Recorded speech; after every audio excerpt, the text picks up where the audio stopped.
અષાઢ સુદ એકમના રોજ કચ્છ પરંપરા મુજબ ટીલામેડી પ્રાગવહેલ દરબારગઢ ભુજ મધ્યે મા મહામાયાની ચંદ્ર દર્શન પૂજન વિધિ યોજાઈ હતી। કચ્છ મહારાણી પ્રીતિદેવી સાહેબની સૂચના અનુસાર તેરા ઠાકોર મહેરુદ્વેસિંહજી સચોડે શુભ હસ્તે મા મહામાયાનું પૂજન કર્યું હતું।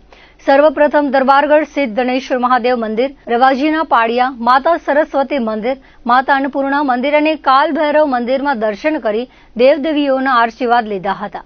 પૂજન પહેલા દરબારગઢમાં સ્થાપિત કચ્છ રાજ્યના અંતે મહારાવ પ્રાગમલજી ત્રીજાની પ્રતિમાને પુષ્પાંજલિ અર્પણ કરી હતી।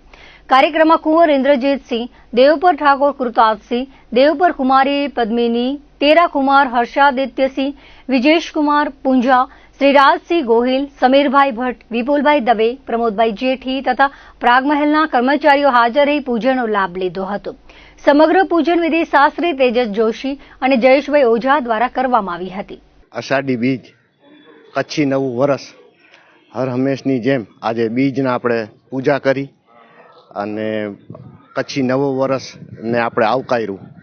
કચ્છી નવા વરસના સૌ કચ્છી ભાઈ બહેનોને મહારાણી પ્રીતિદેવી તરફથી અને અમારા રાજ પરિવાર આજે જે બધા ભેગો થયો છે એના તરફથી શુભેચ્છા અને આ વરસ એમનું બહુ સારું જાય અને આપણને જે અત્યાર સુધી વરસાદ રોકાઈ ગયો છે એ માને પ્રાર્થના કરી કે આપણને જલ્દી આપણને વરસાદ આપે।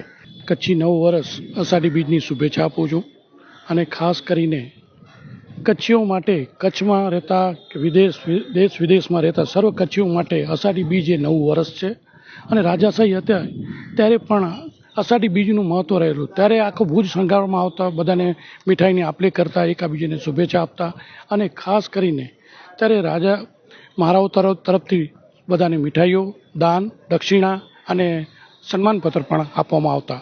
અને આજે પણ કચ્છના મહારાણી પ્રીતિદેવી અત્યારે મુંબઈ પધાર્યા છે છતાં પણ કચ્છના લોકોને એમને શુભેચ્છા પાઠવી છે અષાઢી બીજની।